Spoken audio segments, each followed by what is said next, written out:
Hello po mga kapatid, isang pinagpalang umaga na naman po sa ating lahat mga kapatid, sa ating lahat. Uli na naman tayo makakapakinig ng salita ng ating Diyos. Pero bago po ako mag-umpisa ng aking sharing ngayong umagang ito, tayo po ay mananalangin. Ihanda na naman natin yung ating puso, yung ating isipan sa paglapit sa ating Diyos. Magsiyo po tayo. Lord God, aming Diyos na makapangyarihan sa lahat, aming Diyos na mapagpala, aming Diyos na makapangyarihan sa lahat, Diyos na banal. Lord, maraming salamat na naman sa umagang ito. Una, sa paggising mo na naman sa amin ng maayos at malakas ang katawan. Salamat sa pagbigay mo na naman ng isang pagkakataon sa aming buhay, lalo na ang pagkakataon na makapakinig, makapag-aral, makapagbasa ng iyong salita, O Diyos. Lord, muli mo po kami samahan, turuan at gabayan sa aming pag-aaral na to upang maging maayos ang aming pag-aaral, upang ito'y maisabuhay namin, upang ito'y maintindihan namin at maibahagi namin sa aming mga mahal sa buhay at sa ibang tao. Muli mo rin po akong turuan, gabayan at samahan, Lord, para lahat ng aking sasabihin ay galing lamang po sa iyong salita. Maraming salamat, Lord, and we claim na naman na tagumpay ang gawain ito, Lord, dahil kasama ka namin mag-aaral ng iyong salita. Muli, Ama, pinupuri ka namin, pinasasalamatan. Sa iyo lang po ang pinakamataas na papuri at pagsamba sa matamis at makapangyarihan pangalan na aming Panginoong Yesus, na aming tagapagligtas. Lahat tayo ay magsabi ng Amen and Amen. At ito po ang aking channel.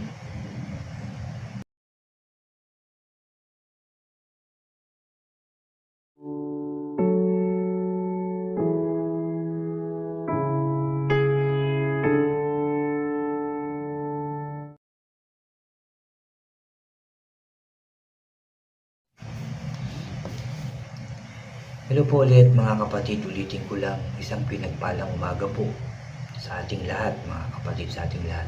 Bago po ako mag-umpisa ng aking sharing ngayong umagang ito, invite ko lang po yung mga bago dyan sa aking channel na huwag niyo pong kalimutan na mag-subscribe. Paki-like and share niyo po ang aking mga videos at paki-click din po ang notification bell para lagi po kayong updated sa mga bago at iba ko pang i-upload, mga kapatid. Salamat po, salamat. Mga kapatid, Salmo pa rin. Psalms pa din po ang aking i-share sa inyo, pero nandito na po ako sa Psalms chapter 76 at isa lang po yung aking pagtutuunan dito ng pansin yung aking i-share at ating hihimayin itong verse 11 po yung ating pagsasalu-saluhan ngayong umagang ito. At itong chapter 76 ay patungkol to sa, sabi dito sa title ng chapter 76 ng Psalms, Panalo ang Diyos. Ito ay sabi dito sa verse 1 pa lang, ang Diyos ay kilalang kilala sa Juda, sa buong Israel. Nirerespeto ang pangalan niya. Nasa Jerusalem ang bahay niya, sa Mount Zion doon siya nakatira. Lahat ng armas ng mga kaaway doon niya sinira, ang mga pana, shield, pati mga espada. So ibig sabihin, doon niya sinira, pinasak yung mga armas, yung mga sinasabing dito kami mananalo, sabi ng kalaban, pero lahat yan ay sinira ng ating Diyos. Yung mga armas na pinagkakatiwalaan nila, sinira, winasak yan ng ating Diyos. Kahit na yung mga pagmamalaki, pagmamatapang ng mga kaaway ng Diyos, o yung mga, sabihin na natin, na mga hindi rumirespeto, hindi gumagalang, hindi nagmamahal sa Diyos, lahat yan iwawasakin niya. Yung lakas ng loob, yung sinasabing matalino, yung sinasabing may pera, gigibain niya ng ating Diyos. Ano po, lahat yan. Pero yung mga umaasa, nagtitiwala, sumasampalataya, gumagalang, nagmamahal sa Diyos, syempre hindi niya yan pababayaan. Ipagtatanggol niya yan. Hindi niya yan makakalimutan. Kapag tumawag, ito'y kanyang sinasagot.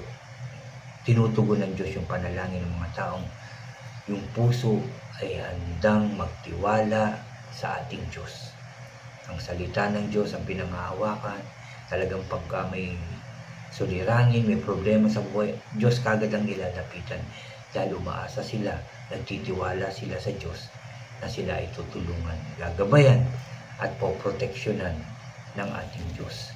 Yan ang ginagawa ng mga taong sabihin na natin na tunay na nagmamahal sa ating Diyos. Pero yung mga hindi kumikilala sa ating Diyos, yung mga sariling talino at lakas ang ginagamit, sinabi nga dito, no? Wawasakin yan ng Diyos. Mga armas na ginagamit, mga armas na pinangahawakan, gigibain, sisirain, wawasakin yan ng ating Diyos. At dito nga, sa ating pagtutuunan ng pansin, itong chapter 76 verse 11 po ng Psalms. Basahin ko po sa inyo. Verse 11, ibigay nyo kay Lord na inyong Diyos yung mga promise nyo, mga bansang nakapaligid, dalhan siya ng regalo, siya na ginagalang ng lahat. Ano po mga kapatid? Amen. Salamat sa salita ng ating Diyos. Sinasabi dito, bigay nyo kay Lord na inyong Diyos ang mga promise nyo. Ano ba yung mga promise natin sa ating Diyos? Diba, nung tayo lumapit, nung tayo lubusang makakilala sa Diyos, nang tanggapin natin ang ating Panginoong Hesus na ating tagapagligtas, nag-promise tayo, di ba po? Natatandaan nyo pa ba yung promise nyo? Natatandaan pa natin ba yung ating promise sa ating Diyos nang magbalik loob tayo? Nang humingi tayo ng tawad sa ating mga kasalanan. Nagsalita tayong patawarin tayo. At sinabi pa natin, I pray na hindi na po ako makagawa ng kasalanan. I pray na maging mabuting tao na ako. I pray na maging matulungin na ako, hindi na ako madamot.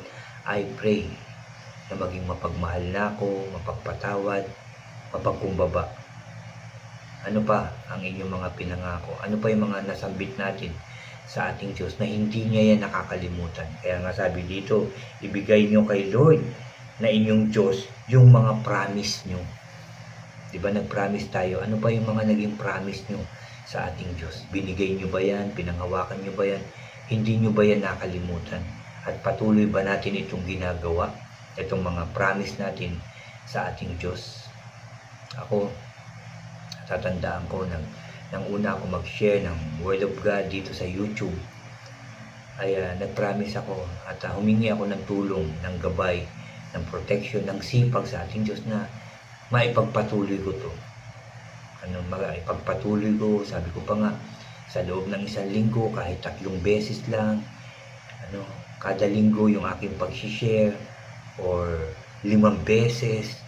At salamat sa Diyos, ito naman ay natutupad ko na makapag-share ng salita ng ating Diyos. Sabihin na natin, may mga times talaga na sa linggo wala din ako, pero pagkatapos naman nun ay situit na makagawa ako 3 man lang sa susunod na linggo, 5 naman, susunod na linggo kahit 3 ulit.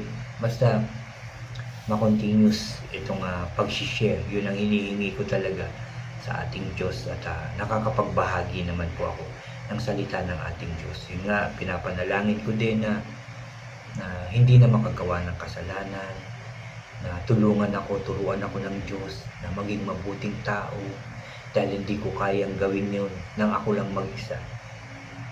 Kaya humihingi ako lagi ng tulong sa Diyos na tulungan, gabayan, proteksyonan niya ako. Na yun nga, na laging manalangin, hindi lang para sa sarili ko, para sa mga mahal ko sa buhay, at ganun din sa ibang tao. Lalo na sa mga nababahagian ko ng salita ng ating Diyos. I pray na sila din ay lagi ko maipanalangin. Siyempre, yung mga leaders namin sa Wisdom Church, maipanalangin. At mga kapatiran sa buong mundo, ang kanyang bansang pinili, ang Israel, maipanalangin din. Yan yung mga hinihiling ko sa Diyos na magawa ko. At kayo, ano po yung inyong mga na-promise na bitawang salita? Ulitin ko lang mga kapatid, hindi nakalimutan ng Diyos. Hindi nakakalimutan ng Diyos yung ating mga binabanggit, yung ating mga ipinangako sa Kanya. Kaya sabi nga, ibigay nyo kay Lord na inyong Diyos ang mga promise ninyo. At ito pa, mga bansang nakapaligid, dalhan siya ng mga regalo. Siya na ginagalang ng lahat, mga kapatid. Anong regalo ang gusto niyong ibigay kay Lord? Nasa sa inyo kung ano yung gusto niyong iregalo. Pero dito, pinaunawa sa akin ng ating Diyos na ang mga bagay-bagay na gusto nating ibigay kay God, anumang ibinibigay, di ba, nung unang panahon, mga pagkain, harina, unang alak, hayop, no, yung unang anak, yung panganay na siyempre mainam, no, yung walang sakit, yun yung mga hinahandog, sinusunog na handog, at marami pang iba. Iba nag-aalay sa templo ng pilak, ginto, ano po, at mga iba-ibang klaseng bato. Yan ang mga inaalay. Pero dito sa atin ngayon, sino makakapag-alay ngayon ng ganyan? Masasabi natin na hindi naman talaga kailangan ng Diyos sa mga bagay na yan dahil Kanya namang pag-aari ang lahat. Gold, diamonds, di ba? Pagkain, bigas, o hayop man, yan ay pag-aari ng Diyos. Siya ang gumawa niya, siya ang lumikha ng mga bagay niya. Kaya hindi niya yan kailangan. Kahit pa gaano karaming pera ang ibigay natin para kay Lord, sinasabi natin para kay Lord to, ito para to kay Lord, bibigay ko to, dadamihan ko, dadagdagan ko. After mong magbigay o bago ka magbigay, ano ba yung puso mo? Ano ba yung totoong nararamdaman mo? Hindi ko sinasabi lahat na, ay, parang sayang eh, malaki. Diba? Bawasan ko kaya. Diba, doon pa lang nagkakasala na tayo. Sa pag-iisip pa lang, di ba po?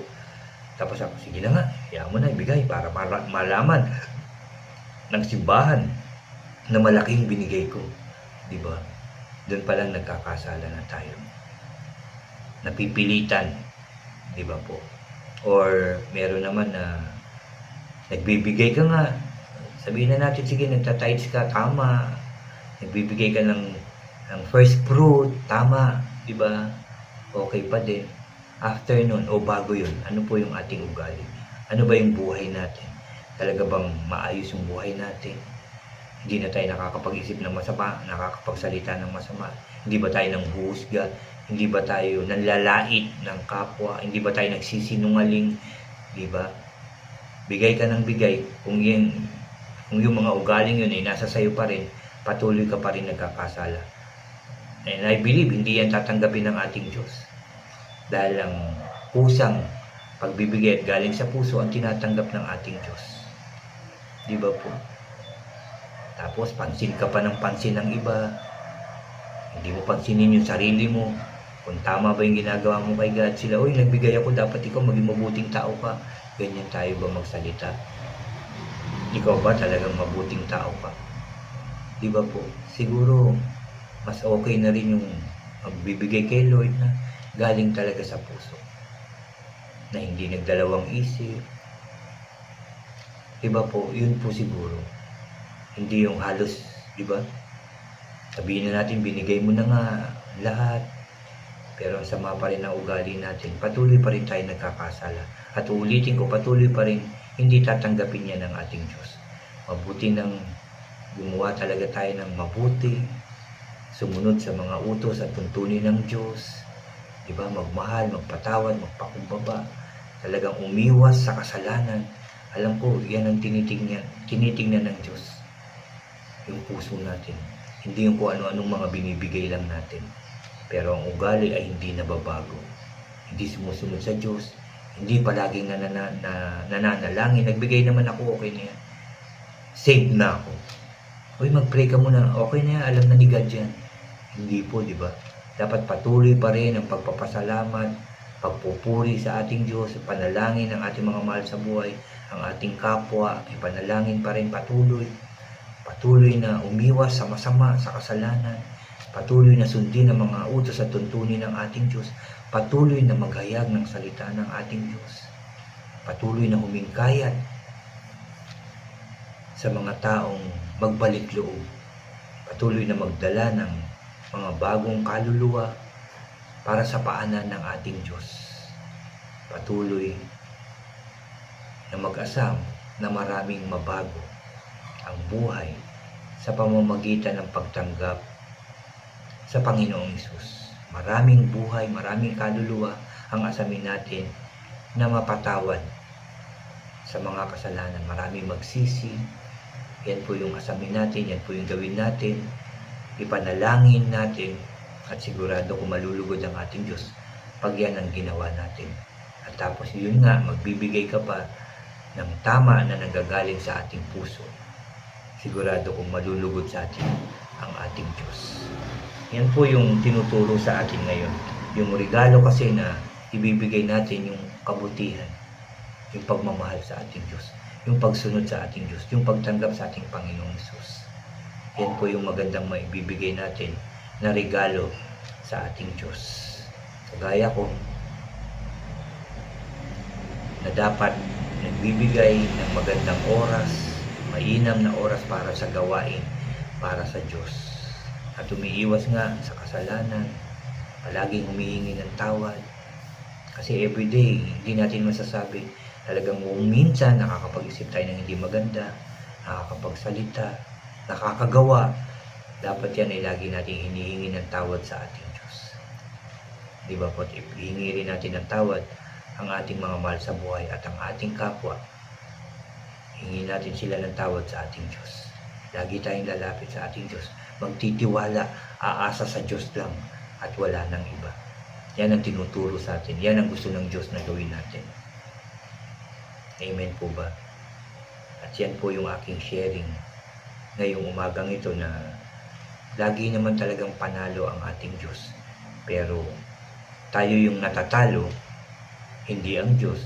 Dahil ang gusto ng Diyos, manalo tayo, magtagumpay tayo, maging maayos yung buhay natin. Pero kapag gumawa tayo ng hindi maganda, nag-isip, nagplano, hindi ang Diyos ang natalo, kundi tayo mismo ang natalo. Dahil gusto ng Diyos, lagi tayong panalo.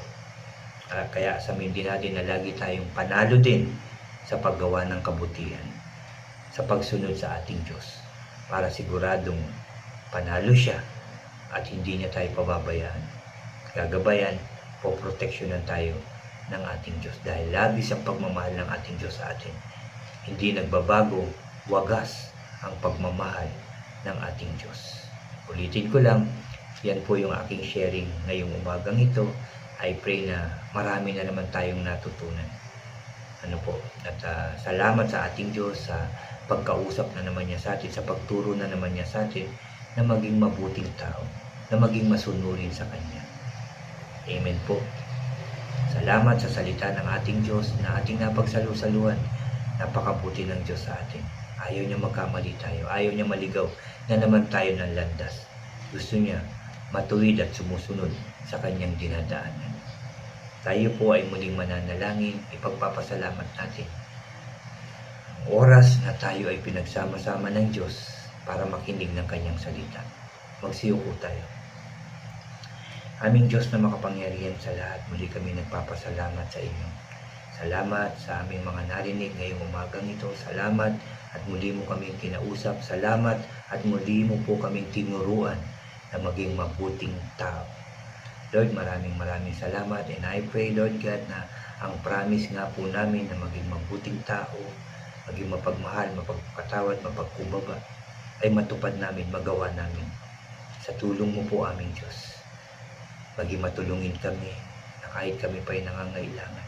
Maging masipag kami sa paglilingkod sa iyo. Laging mananalangin, laging maghahayag ng iyong salita, Lord. Nawa, yan po ay magawa namin lahat. Lalong-lalo na po ako magpatuloy na maglingkod sa iyo at magbigay ng mainam na oras. Hindi yung mga oras na nagmamadali, hindi yung oras na kung kailang matutulog na, konting oras na lang, Lord. I pray magandang oras, mainam na oras ang maibigay namin para sa inyo, Lord. Lalo na po ako. Salamat po sa aming natutunan na naman ngayon na kami magbigay ng regalo. Yung puso, yung buong pagkatao namin ang irigalo namin sa inyo, Lord God. Na maglingkod sa inyo, Lord God. In Jesus' name, yan nawa ang maging regalo namin. Yan nawa ang maging regalo ko sa iyo, Lord God. Dahil hindi mo kailangan ng mga bagay na narito sa lupa. Dahil sa iyo ang lahat na narito.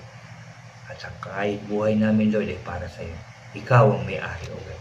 Kaya ito ang dapat naming ibigay, ilaan para sa iyo, Lord. Sa paglilingkod ng tapat at maayos sa iyo, Lord. In Jesus' name. Salamat po, Lord. Salamat, Jesus. Salamat, Holy Spirit. Lord, nagpapasalamat din ako sa patuloy na guidance, protection na pinagkakaloob mo sa bawat isa. Sa biyaya, Lord, yung pagkain, yung magagandang bagay, yung kalakasan, yung kagalingan. Salamat sa trabaho na binigay mo maayos, Lord God.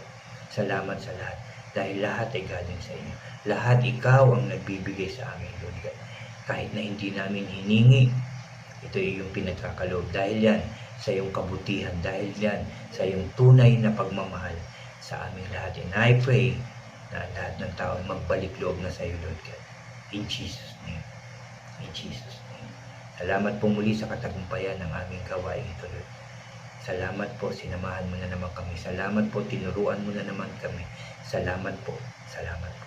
Salamat sa lahat, O Diyos. Dahil ang tagumpay ko, ang tagumpay namin ay sunod-sunod. Sa pangalan ng Panginoong Hesus. Hanggang sa susunod, Lord, na aming pakikinig, pag-aaral ng iyong salita. Muli mo po kami samahan, turuan at gabayan at bigyan mo po kami ng wisdom and knowledge, Lord, para lubusan namin maintindihan ang lahat ng iyong sasabihin sa amin sa pamamagitan ng iyong makapangyarihang salita. Salamat po, Lord. Salamat, Jesus. Salamat, Holy Spirit. Muli ka namin pinupuri, pinasasalamatan, sinasamba ka namin. Sa iyo lamang po ang pinakamataas na papuri at pagsamba sa tanging pangalan na aming Panginoong Hesus na aming tagapagligtas. Lahat tayo ay magsabi ng Amen, Amen, and Amen po. Amen, Amen, Amen, Amen po. Amen. Salamat sa ating Diyos. Salamat din mga kapatid sa patuloy niyong pakikinig, pag-aaral, pagbabasa ng salita ng ating Diyos. Salamat po. God bless po sa inyong lahat at God bless po sa ating lahat.